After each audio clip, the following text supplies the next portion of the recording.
Buenas tardes, ¿cómo están? ¿Todo bien? Bueno, voy a subir la clase que tiene que ver con lo que es estructuras clínicas. Vamos a hablar de lo que son las estructuras clínicas. Recuerden que en la clase pasada hablamos de estos conceptos básicos de psicopatología y en el día de hoy vamos a hablar de lo que son las estructuras clínicas. Vamos a hablar de lo que es la neurosis y la psicosis específicamente. Y vamos a ver que esta palabra, estructuras clínicas, deviene específicamente donde plantea estos dos grandes grupos de estructuras clínicas para entender el comportamiento subjetivo de cada ser humano, ¿no? Y que las estructuras clínicas van a dar paso a una manera de cómo intervenir en cada sujeto.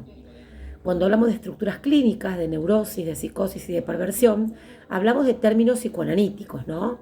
Donde en la clínica psicoanalítica toma importancia esta posición que lo que hace asumir el sujeto frente al malestar, a estas estructuras clínicas que van a dar respuesta a estas formas, ¿no?, que tienen que ver desde la sexualidad en el sujeto, ¿no?, y pensar específicamente, ¿no?, de qué hablamos, ¿no?, y cómo tenemos que abordar cuando hablamos de neurosis y psicosis.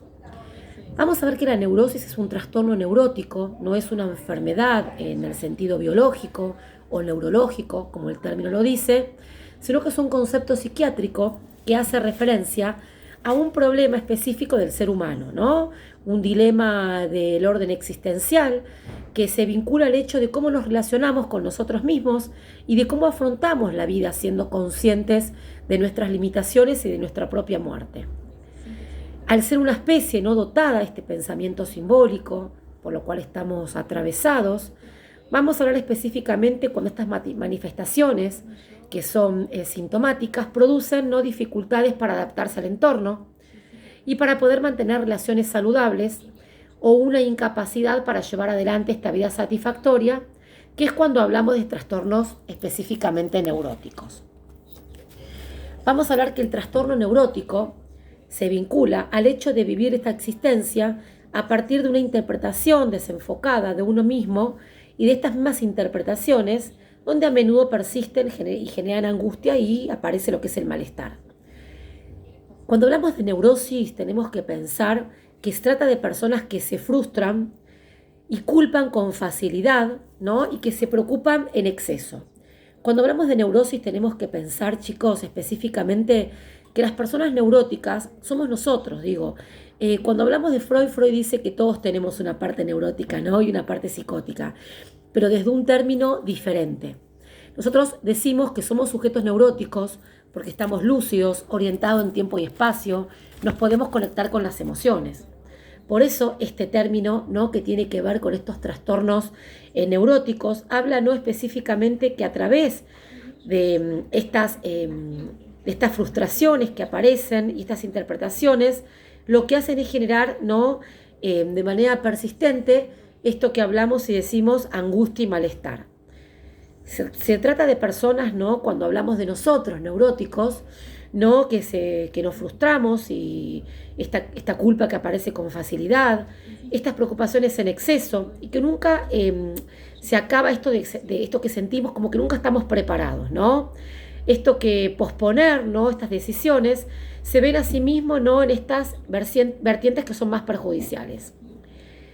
La idea popular que tenemos de estos personajes tiene que ver específicamente con que nosotros, como sujetos neuróticos, lo que vamos a hacer, lo que vamos a pensar, es que la neurosis hace referencia a un patrón de conducta repetitivo que suele producir relaciones inadaptadas con el otro y es con su entorno y consigo mismo. Vamos a ver que nosotros vamos a abordar, ¿no?, y nos van a contratar, a ustedes los van a contratar para abordar y para trabajar con personas que pueden ser tanto neuróticas como psicóticas. Vamos a ver que hay como una cierta, ¿no?, desesperación por no quererse a uno mismo y tener que hacerlo, ¿no? Y cierta desesperación de querer ser uno mismo y no poder serlo. Y todo esto puede potenciar estos síntomas de este espectro que tiene que ver con la ansiedad o la depresión, y el paciente es consciente de su enfermedad, está en contacto con la realidad, sufre y busca ayuda. Las personas neuróticas no presentan ni alucinaciones ni delirios, no tienen una base orgánica, no se hereda, se aprende de los padres, de la sociedad neurótica, y el sujeto, ¿no?, se ha presentado con conflictos emocionales de su infancia y su principal síntoma es la ansiedad. Somos sujetos neuróticos y vamos a trabajar abordando a personas neuróticas desde un estado con un principio de depresión, con ansiedades, con personas que están atravesando un duelo y es dificultoso y necesitan de un acompañante para que los pueda sostener y los pueda ayudar y pueda elaborar y procesar, ¿no?, esta etapa de duelo. Por eso vamos a hablar que cuando hablamos de neurosis hablamos de 3 tipos de neurosis. Una neurosis obsesiva, una neurosis histérica y una neurosis fóbica.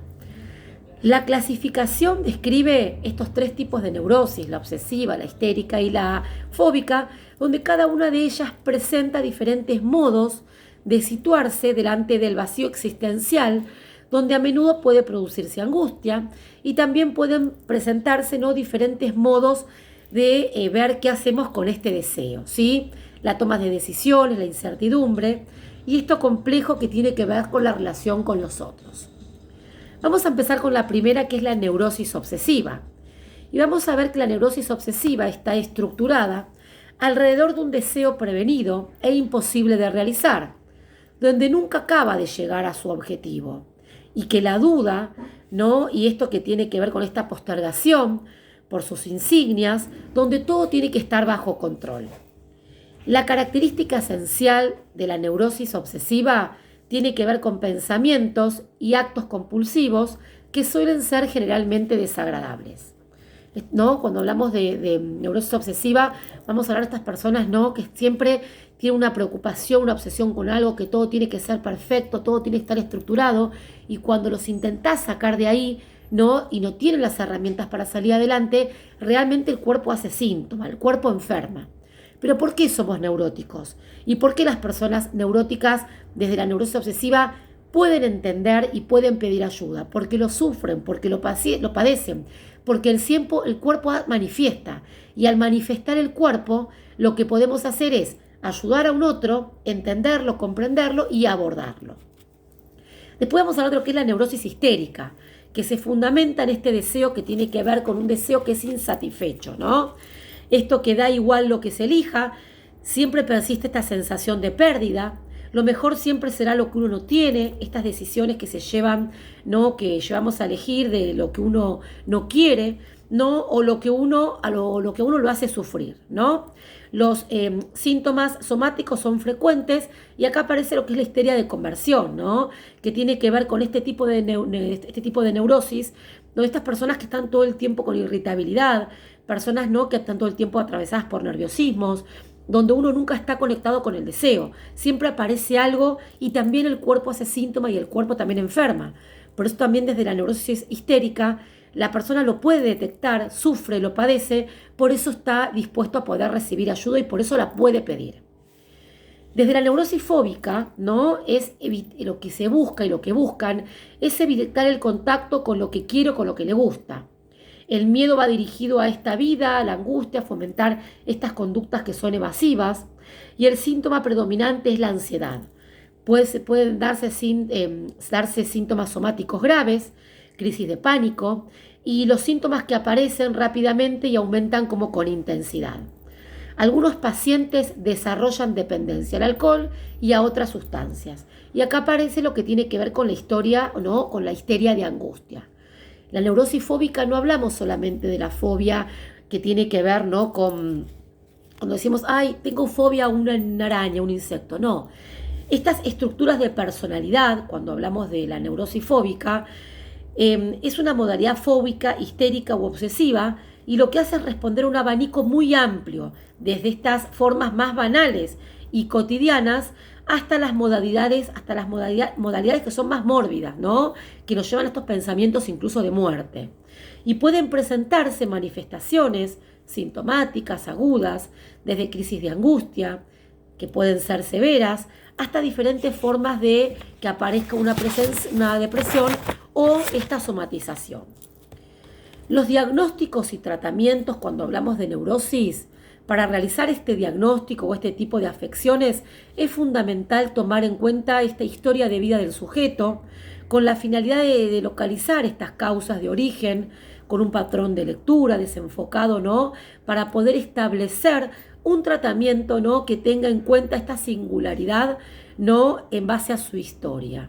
Por eso es muy importante, como hablamos siempre, esto de cuando generamos un vínculo con nuestros pacientes, con los pacientes con los que trabajamos, a través de estas tramas vinculares, de conocerlos, vamos a poder entender, ¿no?, de dónde viene de su historia, la patología, trastorno, síndrome o la situación, la discapacidad que tenga, para poder saber cómo lo vamos a abordar.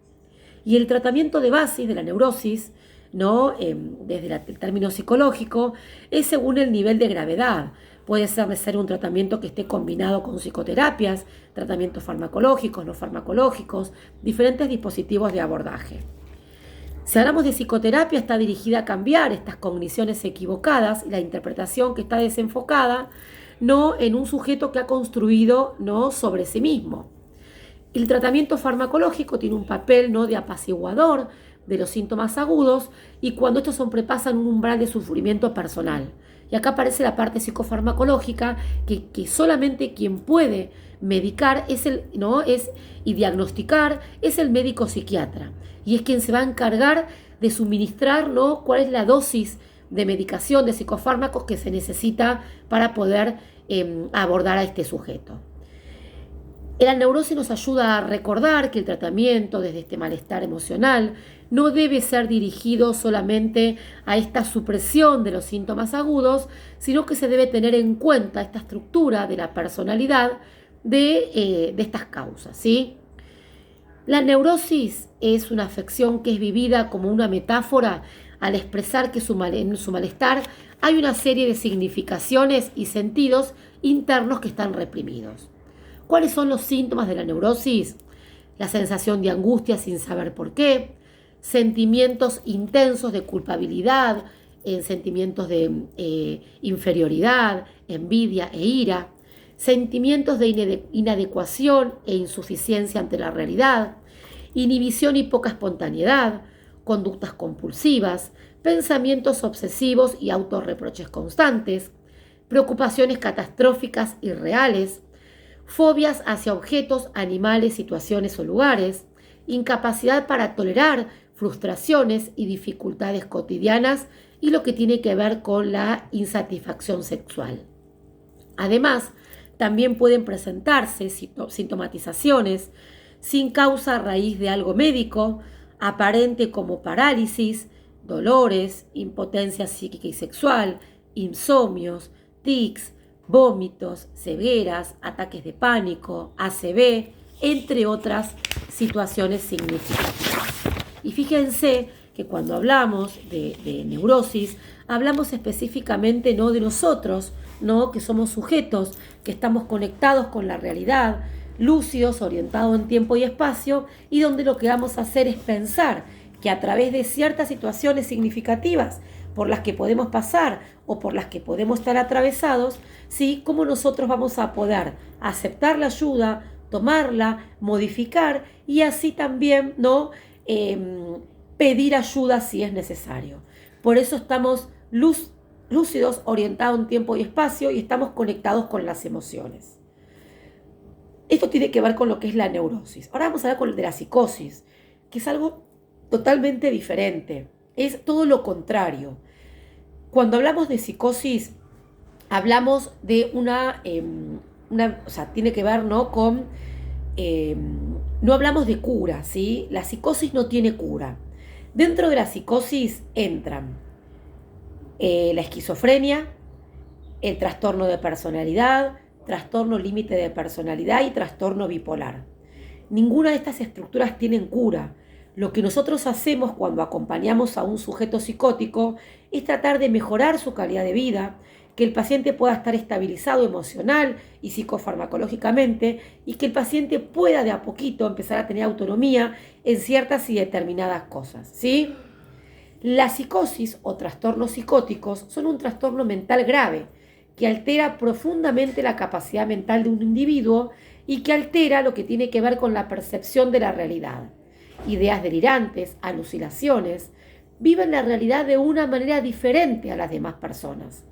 Estas sensaciones de irrealidad que generan la angustia, pero no desde un lugar de la angustia del neurótico, una angustia desde un lugar diferente, desde un lugar de esto que se genera a través de los delirios, las alucinaciones, de vivir de vivir una realidad de manera diferente. Aparece el nerviosismo y se muestran alerta ante todo lo que los rodea. En general, esto lleva al aislamiento, a un aislamiento emocional y social. Podemos decir que muchas personas psicóticas son antisociables de estructura. No les interesa relacionarse con nadie, con un otro, ni siquiera con su propia familia. Y acá lo que nosotros vamos a hacer como acompañantes es abordar, en esto de poder estabilizar al paciente para que pueda mejorar su calidad de vida desde lo emocional, la psiquis, como desde la parte psicofarmacológica. Lo que vamos a hacer desde este lugar es que el paciente pueda de a poquito no empezar a trabajar estas tramas familiares, primero que pueda empezar a relacionarse de vuelta con su familia y así también no con los vínculos más cercanos, ¿sí? Esto de que dejan de relacionarse con amigos y familiares, abandonan trabajos, actividades deportivas, puede ocurrir a cualquier edad, aunque es bastante raro que aparezca en niños, ¿no? Y adolescentes menores de 15 años. Si bien hablamos de psicosis infantil y hay casos, son los menos. Por lo general, de 15 años en adelante puede despertarse la psicosis, ¿no? Que trae consigo complicaciones graves que influyen autolesiones, suicidio y depresión grave, ¿sí? ¿Cuáles son las causas de la psicosis? Y vamos a ver, ¿no?, que hay una amplia variedad de elementos que puede causar una reacción psicótica. La psicosis es como la fiebre de esta enfermedad mental, un indicador serio pero no específico. Las causas pueden ser por enfermedades neurodegenerativas como Alzheimer, Parkinson, demencia de Lewy, por enfermedades físicas, tumores cerebrales, ACV, esclerosis múltiples, por enfermedades físicas, ¿sí? Por enfermedades que tienen que ver, o por ejemplo como es la epilepsia, trastornos del desarrollo neurológico, anomalías cromosómicas, suprarrenales, síndrome de Cushing. También por lo que tiene que ver, por ejemplo, con trastornos endocrinos como lo que es el hipotiroidismo y la hipertiroidismo, por enfermedades infecciosas como lo que es HIV, sífilis, enfermedades de Lyme, malaria, etc. Enfermedades autoinmunes como el lupus o las encefalopatías, deficiencias nutricionales, defectos metabólicos innatos, enfermedades metabólicas adquiridas como hipercalcemia, etc. Abusos no de sustancias psicoactivas, alcohol, marihuana, cocaína, LSD, pasta base, anfetaminas, una lesión en la cabeza durante la infancia y lo que tiene que ver con la parte, ¿no?, que vamos a hablar, la parte de la lo que tiene que ver con la parte de lo que se hereda, ¿no? Lo que hablamos, heredabilidad, ¿no? Que también influye significativamente en el desarrollo de una psicosis. Tener un familiar con este tipo de enfermedad aumenta las probabilidades de poder tenerlas. ¿Cuáles son los síntomas cuando hablamos de psicosis? O sea, fíjense ustedes, chicos, la cantidad de causas que hay cuando hablamos de psicosis no es un tema menor, es realmente significativo. Entonces tenemos que pensar específicamente a través de esto la importancia de tener una buena calidad de vida, sana, una buena alimentación, relaciones saludables, poder conectarse con el deseo, hacer un deporte, tener una vida social, es muy importante, ¿sí? Después está la otra parte, que es lo que se hereda. Si tenemos algún familiar de sangre, mamá, papá, abuelos, que han sufrido alguna de estas enfermedades relacionadas con la psicosis, que tiene que ver con trastornos de bipolaridad, trastornos de personalidad, límite de personalidad o esquizofrenia. Ahí sí puede haber probabilidades de que se pueda despertar la enfermedad, ¿sí? ¿Cuáles son los síntomas que aparecen? Brotes psicóticos. El brote psicótico es una ruptura, una desconexión de la realidad de forma temporal.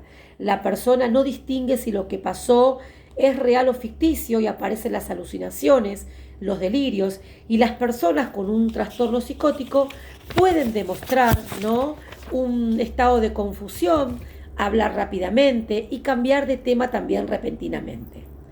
A menudo sucede esto de que pierden el hilo de sus pensamientos, ¿no? Y se detienen sin completar lo que tiene como un discurso o una acción.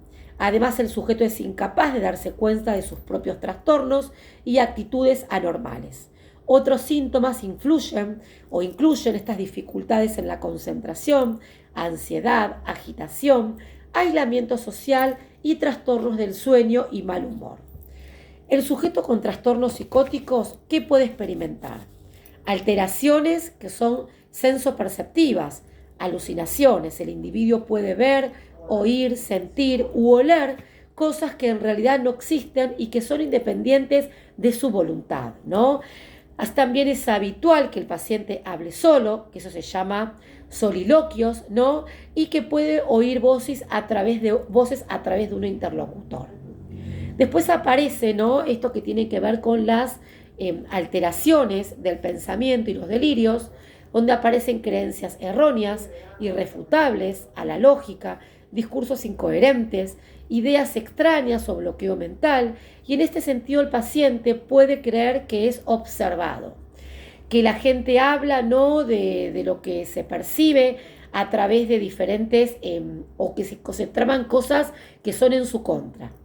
Las alteraciones del pensamiento pueden generar problemas, ¿no? Pueden generar esto de concentrarse, seguir un hilo conductor en una conversación, trastornos, ¿no?, que tienen que ver con trastornos cognitivos, confusión, lentitud, paranoia, que tiene que ver con creer que hay algo, un evento común o algo personal, dificultades para pensar, comprender y pérdida de la memoria. También aparece lo que es las alteraciones de la conducta y también lo que es la parte psicomotriz, agitación o inhibición, desorganización, agresividad, mutismo, aislamiento, automutilación, hiperactividad, movimientos repetitivos, repetición de acciones o palabras que son incoherentes. Aparecen también alteraciones de la afectividad, que son los cambios en el estado de ánimo, soledad, desconexión de uno mismo, ansiedad, irritabilidad, euforia, síntomas depresivos, la apatía, descontentos en general, dificultad en la expresión y con la parte motriz y además también en la expresión de las emociones. Cuando hablamos de psicosis, esta pregunta que todo el tiempo aparece, ¿se puede prevenir? Y vamos a ver con que es casi imposible poder prevenir la psicosis. Las personas en riesgo pueden someterse a terapias cognitivo-conductuales para evitar el desarrollo de la enfermedad en presencia de síntomas y actitudes sospechosas, donde es posible a veces someterse a lo que son exámenes adicionales. ¿Qué tipo de tratamientos hablamos cuando hablamos de psicosis? Y vamos a ver que la primera fase del tratamiento consiste en una evaluación psiquiátrica, en una entrevista con el paciente. Se suelen realizar estudios de sangre, diagnósticos por imagen, como la resonancia magnética, para descartar cualquier tipo de causa orgánica de los síntomas psiquiátricos, y el tratamiento varía en función del paciente. La gravedad de los síntomas y el tiempo que ha estado presente no es una posible causa. Acá se suele pensar y se suele diagnosticar de manera provisional, con algún tipo de psicosis, hasta poder tener un mayor conocimiento de los síntomas y las características de la enfermedad que padece la persona. Diagnosticar significa determinar la naturaleza de la enfermedad. Puede ser por periodos de angustia, que el paciente a lo mejor no tiene este apoyo a la comprensión por parte de esta parte personal, médica y asistencial, y esta relación de confianza mutua entre el paciente y el médico que lo asiste, en este caso fundamental el médico psiquiatra. Esencial que se produzca desde el inicio este proceso terapéutico. La información recogida lo que va a hacer es aclarar la naturaleza de la psicosis y el tratamiento adecuado. ¿Cuál es el tratamiento adecuado? El tratamiento psicofarmacológico. Cuando una persona es diagnosticada con psicosis, el psiquiatra es el médico que trata los trastornos mentales, es quien diagnostica, es quien da la dosis, la medicación del psicofármaco y la cantidad de medicación que se tiene que suministrar. Nosotros los acompañantes solamente nos ocupamos de que el paciente tome la medicación, tal cual lo diagnostica el médico psiquiatra. Nosotros no podemos modificar la medicación, ni adulterarla, ni cambiarla, ni modificarla, ni dar medicación de más, ni de menos, ni sacarla, ni nada. Nosotros solamente lo que hacemos es, asegurarnos de que el paciente toma la medicación. Solamente eso. Esto es fundamental e importante. Nosotros no podemos bajo ningún concepto modificar nada. Y si el paciente lo vemos bien, al paciente lo vemos saludable, bienvenido sea. Pero no podemos modificar la medicación. Si el paciente está estabilizado emocional y psicofarmacológicamente, significa que el paciente está estabilizado, motivo por el cual la medicación está dando un buen resultado. En general, la primera atención a los pacientes en los servicios de urgencia es la parte que llamamos servicio de emergentología o médicos de urgencia, ¿no? En algunas ocasiones se recurre a la hospitalización y se brinda un mayor nivel de atención, ¿no? Donde lo que se hace es monitorear al paciente y el tratamiento incluye medicación y terapias psicoanalíticas convencionales. Se suministra medicamentos, ¿no?, que son antipsicóticos con el fin de reducir o de mejorar estos síntomas de lo que son las afecciones psiquiátricas. La terapia cognitivo-conductual y la terapia verbal o psicoterapia se enfocan, ¿no?, en las modificaciones de las respuestas emocionales, los pensamientos y los comportamientos negativos asociados a los trastornos psicológicos. La psicoeducación es la educación sobre la salud mental que permite asistir, validar y fortalecer a los pacientes. La terapia familiar, el asesoramiento a las familias, ayudar y resolver estos conflictos y una comunicación de manera eficaz. Comunicación clara, efectiva y eficaz. De nosotros con la familia, de nosotros con el paciente, del paciente con la familia y con el equipo interdisciplinario. El paciente puede encontrar ayuda, validez y también grupos de apoyo para que puedan participar las familias para saber cómo tiene que acompañar a un paciente, a un familiar psicótico. Tenemos que pensar que es de suma importancia trabajar de manera conjunta, familia, paciente, equipo interdisciplinario, para que de esta manera todos sean pos de poder mejorar la calidad de vida de nuestros pacientes. Entonces, esta es la clase de hoy. Cualquier duda o consulta, acá estamos para acompañarlos, ¿sí? Cualquier duda o consulta está el grupo de WhatsApp para que ustedes puedan preguntar absolutamente todo y sacarse alguna duda, más el material que se le va a subir para apuntalar esta clase. Les agradezco mucho, gracias por acompañarnos. Cualquier duda que tengan, acá estamos para poder trabajarlo juntos y que tengan un lindo fin de semana. Nos vemos, chau, chau.